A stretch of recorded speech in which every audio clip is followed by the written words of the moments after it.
Hey moms, welcome to the Gather Moms podcast. My name is Kate. And I'm Rebecca. We've created this space just for you because we're both moms and we get you. Yes, we believe there truly ain't no hood like the motherhood, and we need to be in this together. We also believe we can't mom well without Jesus, so you're going to hear us talk about him too. Follow us on Facebook and Instagram at Gather Moms and make sure to hit subscribe so you don't miss a single episode. All right, mamas, let's jump in. Hey mamas, welcome back to the Gather Moms podcast. This is episode 37 and shout out to another interview. We are so excited to be going into the home today of Jenny Worsham. Jenny is amazing. You've heard her here on the podcast before. She is part of our Gather leadership team, and she is in charge of our neighborhood gathers. She's the visionary behind moms meeting together in homes, and so we are so glad to have her with us today. I totally feel like she's a home expert because I feel like she is willing to open her home to anybody and everybody, like whenever they need her. For sure. And she's the queen of hospitality. And she has done something so cool at her home over the pandemic, and we cannot wait for you to hear about it. So here's our interview with Jenny. Jenny, welcome back to the podcast, friend. Do you know that you were our first ever podcast guest on episode 9? And we are so thrilled to have you here with us again. And super bonus is that you are here with us in the studio. You're the only guest that we've had with us because pandemic. Yes. It's all been via Zoom. So Yes. it's so fun to have you in the room. Thank you. I'm so glad to be back. Feel free to spit on us. We're vaccinated. Yes. Okay. Thanks, Rebecca, for keeping it weird. Jenny, we are just crazy about you. We're so thankful to have you back. And for moms that listen to the podcast, they've heard us talk about gather groups before, but that comes from a vision that God gave you several years ago. So will you tell us a little bit about what is a gather group and what happens when gather groups get together? That is such a nice use of words, Kate. Good Thanks. job. Thank you. Yeah. So gather groups is really just moms in community together. So it can look however it needs to look for your stage of life and your group. Initially, we started gather groups in our neighborhood. In my home was the first gather group where I just invited moms that lived in our community that needed a space to be intentional, to learn how to be an intentional mom in their home and how to have community with other moms. Because as we know right now with the crazy housing market, people are moving here from all across America constantly. Yeah. And there's so many moms that are coming here with no community, no family, no friends. And even for people that have lived here a long time, so many are not living in community with other moms and trying just to do it themselves. Yeah. And so that's the heart behind Gather, is pouring moms into the moms to get them into community. And so that's how Gather started. And no matter how that looks, some Gather groups meet by topic. So maybe they're all special needs moms of kids that have different challenges, and they can really have that bond together. Maybe it's moms that are adoptive moms, and so they have that bond. Maybe it's moms that live near each other or are in a certain stage, or they have teenagers. We also have groups that have just started for launching moms that are sending their kids off to college or out into adulthood, because that's a whole different season. And so we're starting to put together curriculum for those groups.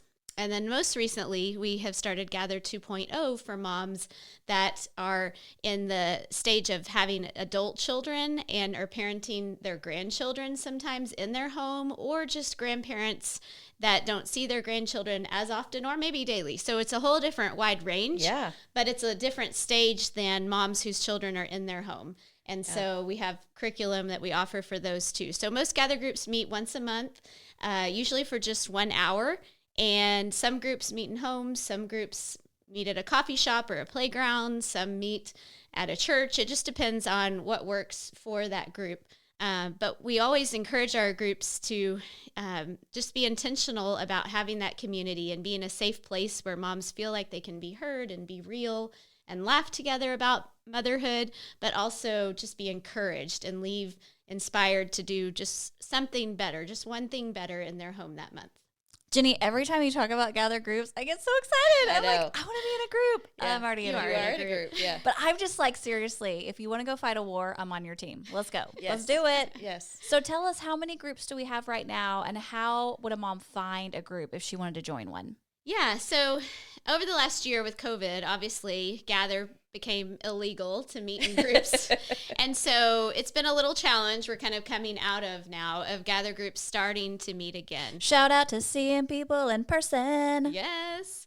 So we had, over the course of the last 4 or 5 years, we have started over 120 groups all over, from around here in Texas to other states, even to our sweet group in Nigeria. So we have seen that moms need community no matter where you live. And so it has been neat just to see that number of groups grow. And so there are groups on our website at gathermoms.com. You can find the groups there. Most of the groups use Facebook pages and groups to kind of organize themselves. Right. And so you can find a link to a group and see if there's one where you live.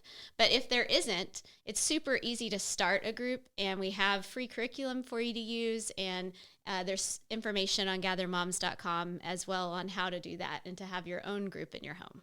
Love it. Love it. Love our champion visionary of gathering moms together. It's so good. Go fight, win. So, hey, Jen, this season on the podcast, we're talking about home, and we've kind of asked our guests to take us into their home and just kind of let us know like a little bit more about your home, what it looks like there. We were just laughing about you came in and you were like, well, my home right now is a mess because the carpet cleaner's there. Yeah. My house today is a disaster. I just threw the kids in the car. We are doing virtual school this year at our home. So I have a first grader and a fifth grader, and they have been home all year.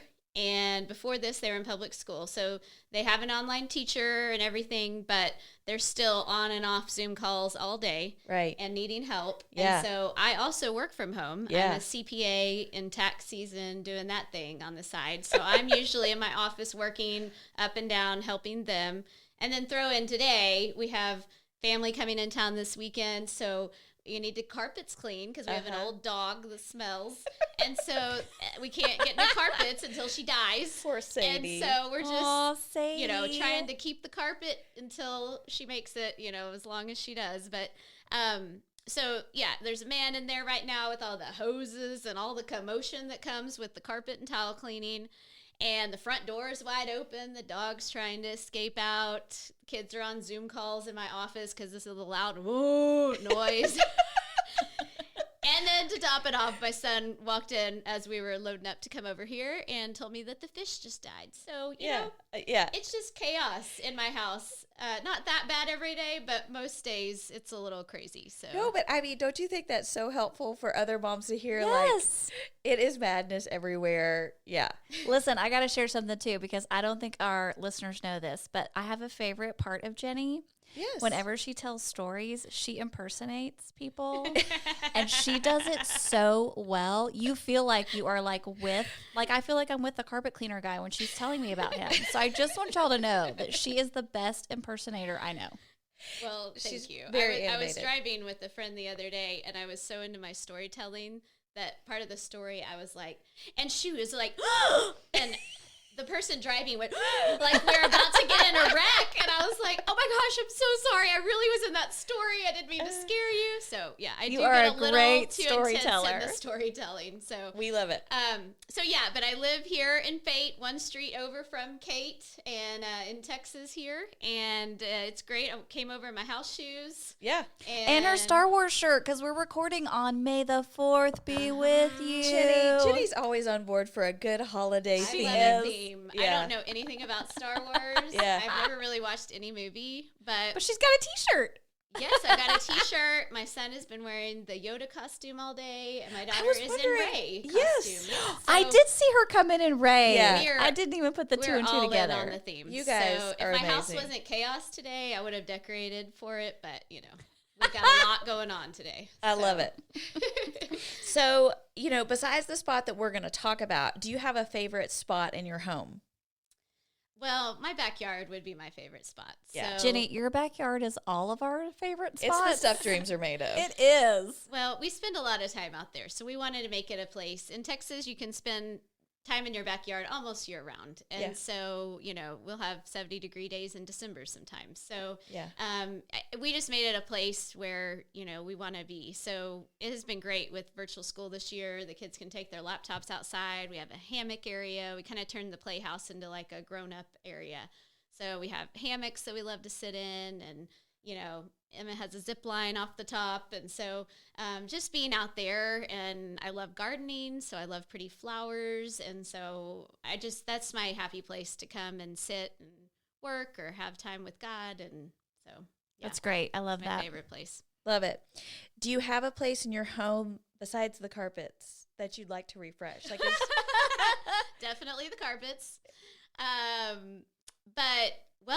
So our dining room has become the schoolroom this year. right. Because I needed the kids downstairs near me, because in the spring last year when we just all had to throw up a desk somewhere, Yeah.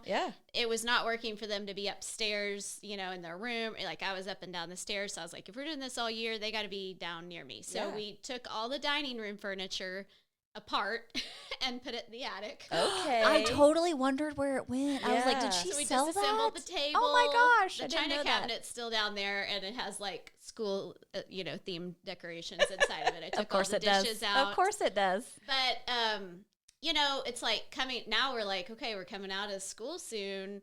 What am I going to do with that space? And it's a problem. Like, I've even messaged some of my like interior design friends, because the dining room is kind of a weird spot, I feel like, in your house, because we bought like nice dining room furniture in 2005 at our first house, because it had a dining room. We'd just gotten all this I china. remember the day you got that furniture. You do? You threw a baby shower at your house. Remember? Oh, yeah. Was it my super baby excited. shower? It probably was your I think baby it was shower. my baby shower. And she had just bought this beautiful We dining went room to furniture. Haverty's, like a really nice place, Whoa. and spent a lot of money on really nice, because, we had all this china and crystal and everything, because we just gotten married and we didn't have any kids. So it was like, let's have this pretty dining room furniture. Well, fast forward to, 15, 20 years later, it's not really in style anymore. Nobody has china cabinets and fancy furniture. And so it's like, what do you do with it? Because we spent a lot of money on it. Yes. And you don't want to spend more money to get something new. So that's the area I'm still trying to figure out. Like, is there a way to refresh the dining room without spending a fortune on redoing it? Sure. So I don't really know. We're what's totally next going to for have her that. back on. When she finally figures out what she's doing with that dining room, we're going to come Oh my back around to goodness. this, listeners. Don't you worry. Yes. We're going to let you I know. tried to sell the dining room table in the garage sale last weekend. Nobody was No go. interested. Listen, I remember when you tried to sell it on the internet and Yes. people were offering you pennies on Yeah, the it's dollar. Nobody so wants sad. that. And Yeah. Jenny was like, "No, I'm not taking your $20 for this really nice No, dining it's table." really nice, and I'm sure someday it's going to circle back, and everybody's going to want them, and then we'll have gotten rid of it for $20. So Yeah. I don't know. Hang That's on to my it, area Jen. that needs some help. We totally wanted you to be on this season because you have created this new space in your home that I absolutely love, and I want our listeners to get to hear all about it. So can you tell us about your prayer closet? Yeah. It's kind of weird to talk about because, it's kind of supposed to be a secretive thing. Oh, have it a is? prayer closet. Oh, is it a You're secret? supposed to go in secret. to Oh, your- okay, sure. It's not Is something that what you the Bible like. says? Does the Bible call it a secret? Yeah, they say it says to go in secret. But into Priscilla your prayer Shire made a closet. whole movie She about made it. a whole movie, so I guess it's all right to talk about It's it. free reign now. Yeah. It's good. No, I had never seen her movie, The War Room. I don't know if y'all have watched it before. Nope. But Listen, let's throw out Grandma Judy. She loves her some Christian movies. So Okay. anytime those come out, she is helping the Bradfords get on board. So I've been we meaning- saw The War Room. Okay. I've been Okay. waiting to see it. You haven't seen it either? Uh-uh. Oh so my gosh. my husband isn't big on the cheesy movies. Okay, so most of the time, if I suggest him, he's like, no, I don't know. But for whatever reason, this spring we were like, let's give it a shot because we have not watched this yet, and so we sat down to watch it, just the two of us, and it was so inspirational. Just because I think we tend to go through our lives praying here and there, but never really spending intentional on your knees prayer time. Yeah. And it was just really inspirational to see how in the movie they showed how it truly changed their situations by praying. And so in the movie, Miss Clara is the main lady besides Priscilla's character. And she's an older woman who has this prayer closet, and she has tacked up all these things and prayer things all over it. And she reminds me a lot of my great-grandmother, who I barely met, but I just hear stories told of her that she was such a prayer warrior that when her boys in her Sunday school class went to Vietnam, that she prayed over each of them every day that they were gone. Wow. Except for one boy she didn't have on her list that he was there, and he was the only one that didn't come back from Vietnam. My gosh. And so Jeez. I don't know, it's always been passed down to me, like the power of her prayers was really amazing, and her connection with God. And so I've always aspired to have that kind of prayer life. And so watching that movie was just really a reset for me of, hey, this is an area of importance that I think I tend to delegate as not as important as all of the tasks that we have as moms to do. And really going back to that. So God just started laying on my heart, like, what way could you take what you see in this movie and pull it in practically into your world? So we have one of those under the stairs closets. You have one too, don't you? Okay. Yeah. I don't. I feel left out. Jenny, yours is big though. Mine is not Yours that big. Yours is not that big? Okay. So mine kind of goes under the stairs, and then it has a curved area and goes on the other side too. So I use half of it for storing like decorations, holiday stuff. And then the other side used to be like the kids' toys that were like in the middle of the living room. And then when people are coming over, you just throw them in the closet, you know? And so now that the kids are older, we've moved all the play stuff upstairs to the playroom, and we don't really have as much downstairs.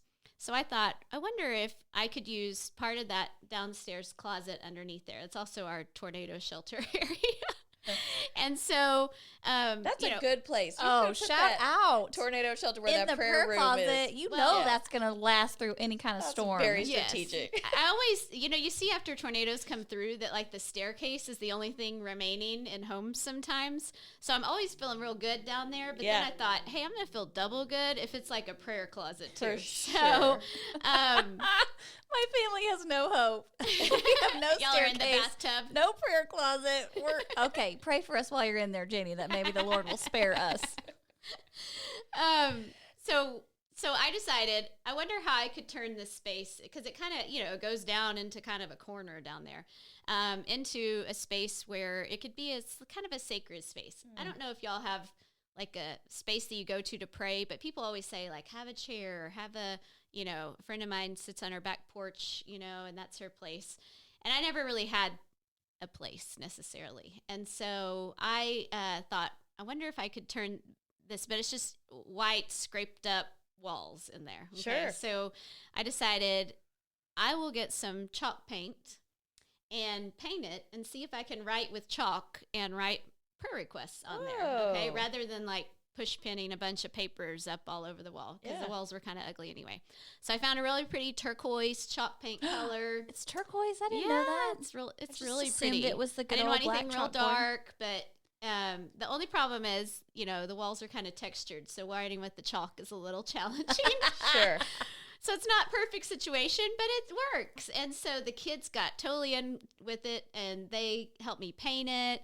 And then they love going in there with the chalk. And anytime they hear of someone that needs prayer, they go in with the chalk, write down the request, and then you can erase it. So when the prayer is answered, we have a little washcloth in there, and we, erase it off. So I think I need to do more work and do the other two walls, because the first wall is filling up. Like once you start actually writing down things that need to be prayed over, it fills up over, pretty quickly, because you're like, oh, and that, And so I'd love to add some other walls of like a wall of praise, of thankfulness and things like that. And then, some more spots. So it's become a sweet little space. I put a little basket in there with some pens and journals, and we have a little Pottery Barn kids chair in the corner, so I kind of sit down on that.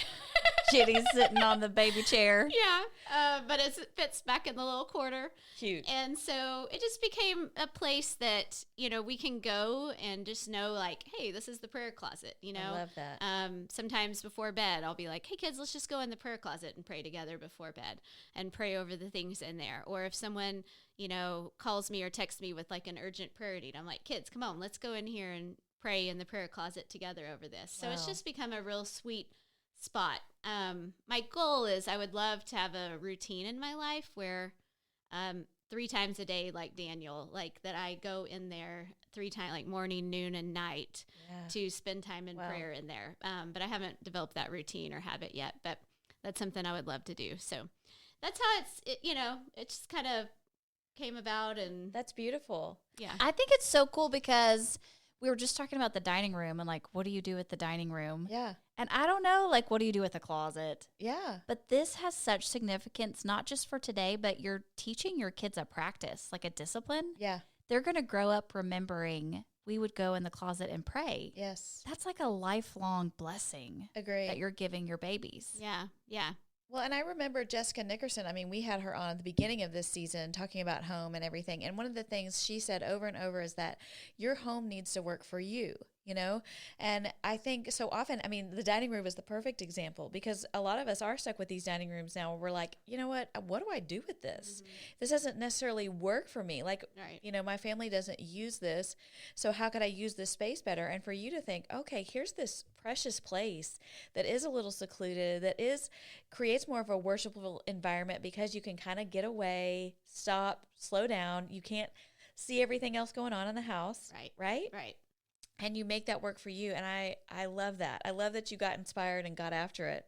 Yeah, it's been great. Sometimes the kids are like, Mom, where are you at? I'm like, I'm in the prayer closet. And they're, they know. That kind of might mess up the vibe a little bit. They still come in anyway. Yeah. It's like going to the bathroom, you know, like y'all talked about before. It's like, yes. You just don't have any privacy with the kids, no matter what, even in the prayer closet. Yeah. I love the other thing you said was that once you created the space, your mind had such more of a focus on prayer that now your wall is full of prayers. Uh-huh. And I do think sometimes in my life, I'm like, I don't have that much to pray about. But when you create a place and margin in your life to really consider, then the Lord just brings the request to you. Yes. And I think it says something about our God that he wants us to come to him with all the needs and requests that we have. And so often we're trying to handle so much on our own. It's not on my prayer wall because I'm like, I got this, God. I don't need you. Yeah. But you've created a space where anything, just like you said, someone texts or the kids hear of someone, let's go to the prayer closet. Yeah. I love that. Yeah, and it makes me follow through on doing it, because sometimes you text back, oh yeah, I'll pray for you. But what I've started trying to tell people is I'm going to add you to our prayer wall and write your name on there. And that way it makes me like, oh, I got to go in there right now and get that piece of chalk and do this. Cause I told them I was going to add them to the prayer wall. Yes. And then I don't forget about it and I see it there. So it's been helpful. I think it'll hopefully only grow to become more useful as we kind of get more habits formed about praying in there. Yeah, I can't wait to hear. I cannot wait to hear in the years to come how God uses that space. So for moms listening that they may have seen the movie too, or they're hearing you talk about this for the first time and the Holy Spirit is speaking to them and they know they need to have a set aside place in their home for prayer. If they don't have an under the stairs closet or, how would you encourage a mom who's not sure where to start? Where would you tell her to start with this? I think you just think creatively about what you do have. So it could be a rocking chair on the front porch. It could be, a folding chair on the back porch. It could be, I would say not probably your bed, but somewhere like special that you have to like go and sit there and that is your place that you're going to meet with God and really spend time in prayer. And if there's not a way to write down your requests on the wall or pen them up or anything, then have like a journal that you handwrite the request in. I mean, it's the same effect. Yeah. Just having a way to intentionally pray over things because sometimes we just sit down and it's like, how do I even begin to pray? Like, okay, I can go through, pray for my kids and my husband. I don't know what else needs to be prayed over, you know, and you kind of just like, and then something distracts you and, oh, I forgot, I got to do this. And you make a note and, you know, your mind is just going. So having like a prayer journal maybe, or something that you can look at and kind of go through and pray methodically for different things. I mean, the list is just endless when you start thinking about it. Yeah. For our country and our president and I mean, your church and your pastor. I mean, all the things that you normally wouldn't come to mind if you're just praying as you go. But if you sit and intentionally think about it and just find the best place that you have, you know, and maybe it is cleaning out a closet. In the movie, the girl went home and took all of her clothes out of her closet and moved them to a spare bedroom closet and said, I'm turning my closet into a prayer closet. Okay. So maybe it even is reorganizing and saying, I'm going to intentionally create a space for this. But if you don't have the space, just using what you have. And we've talked about reading again Priscilla Shire's Fervent book, you know, as a group that really talks about prayer. Do you feel like that would be a good place for moms to start? Yeah, absolutely. She talks a lot in there about when you're in a battle, which I don't think we all realize that every day we are in a battle. We're in a battle for our children, for our minds, for our marriages. And the enemy is real, and he wants to take all of those things away from us and take away our joy. And so when you're in a battle, you've got to be prepared for that battle. And I think there was a quote in the movie about that you don't prepare for battle outside. You prepare in a room, and you get serious about it, you know, and you put on the armor, and you're not just like walking around, like you actually go prepare. And so just knowing that if we're going to fight the battle against the enemy trying to steal all of this from us, then we have got to get serious about our time with God and watch him move, that he's going to honor that. And he's going to see that you have a heart for laying these things before him, and that he's going to, you know, honor those requests. And he wants to hear the cries of our hearts, and he wants to help us and draw near to us. And if we just really just abide with him. Agree. I mean, and we're trying to do a better job as a team of just keeping historical documentation of all the good things that God has done. You know, I think when you look at the Old Testament too, I mean, Moses and God through Moses, but God says over and over, remember and don't forget, remind them what I did. There's so much too about, I think, that whole journal aspect of what you're talking about, of writing it down so that we remember, because we do get in hard times and we go, where is God?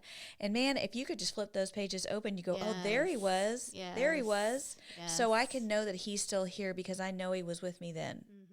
I think the other important thing too, especially for us as moms, is that you're modeling it for your kids. Yeah. So when I was in student ministry, so often my teenagers would not want to pray in public. They would just get so anxious and worried that they weren't going to say the right words. Well, part of that is probably that they had never done it. Yes. And so part of what you're teaching your kids is you're teaching them how to pray. Yes. It's not fancy words, it's not fancy stuff, but it's just the practice of doing it over and over. Yes. And so I think it's funny we talked about making it a secret earlier, but with our kids, nothing is secret, you know, just like the bathroom. Right. So this is an opportunity for you to bring them with you into the closet, just like you said, and model for them what it looks like to sit and talk to God. For sure. And you can even do that as simply as at the dinner table. You know, I know my youngest daughter she's more quiet and more shy. And so from a very young age, we'd be like, okay, your turn, you pray. And she just, you know, got real nervous about it. And so we had to coach and train her on, this is how you talk to God. Here, let me tell you what to say. And now she can say it herself, what she feels like God's telling her. But doesn't come naturally to some kids as much as other kids. And that's okay. So you got to teach them that. Yeah. And one thing that we do at our home and around the dinner table, and I know y'all have done too before, is taking your Christmas cards that you get every year and hole punching those and keeping them throughout the year. And so we have them on a little ring, and we pull those out at dinner. And so we'll be like, okay, who's going to pray? And my daughter will be like, oh, hold on, we got to get our ring of Christmas cards. And we flip over and we pray for each of those families. And so that allows them to kind of have a space of learning how to pray for other people too. That's a real simple, tangible thing. Yes, agree. I love that. It's a safe space. Yes. It's a space where you can mess up. It's a space where you can bring something that might seem, especially for kids, something frivolous. But then to remind them that God cares about every single detail of our life. It doesn't matter how small or how big. Yeah. And then I think when you pray for the big things, when kids see us praying for big things, finances, sick people, futures, I think it reminds them too that God is a big God and he cares about the big stuff too. And so I think there's just so much value in that. Yeah. Agree. Jenny, thank you so much for being with us today. I know that our moms are going to want to connect with you and kind of keep following you along and the crazy things that you do and that your life just somehow is. It is. But so tell us, how can they find you? Where are you on the gram? I'm on Instagram at Jenny Lynn Worsham. Yes. And then if they want to know more about gather groups and how to connect to a gather, where would they go for that? So we are on Facebook and Instagram under Gather Moms, but you can always go to our website, gathermoms.com, and it really explains a lot more about what a gather group looks like, how to start one, how to be in one, and answer any questions. And there's ways to contact me on there too. Awesome. Thank you so much, Jenny. We love you, Jenny. I love y'all too. Seriously, Thanks for having me. Like you just had me at the first word because I just love getting to hear about what God's teaching you and how you're making it real in your home. So thank you for opening that up to our moms. Thanks for having me. So tell me, there were so many good things there about, first of all, I think it's amazing. She was talking about gather groups, and we just talked about, the last episode was all about community. Yeah, and moms Look at being us lonely. tying it all together. Yeah. And so talking about that, and then, I think we find community in prayer too. I mean, isn't it so meaningful when someone's praying for you, or someone follows up with you when you've had a prayer request? That means so much to me. When I get a text and someone says, hey, I've been praying for you, you're like, oh my goodness, what a blessing. Okay, so let me share this. So today, a friend texted me that I had sent a card to a couple days ago, and she did not open the card till today. So she just had it in her purse. And before she sent me the text, the Lord had laid her on my heart and said, I want you to pray for her today. And then she texted me and said, oh my gosh, I just opened your card. Thank you for praying for me. And I was like, how'd you know I prayed for you? She didn't. But that's what God does. Wow. I just think he is so eager to show us how he can wrap things up like that. Yeah. We just have to give him the chance. And part of that is just being obedient to do it. When he says do it, when you feel a whisper on your heart for a friend or a family member or a situation, please don't overthink that. Just stop right then and just pray. Yes. Just do the thing. Yes, and it doesn't have to be, it's not complicated.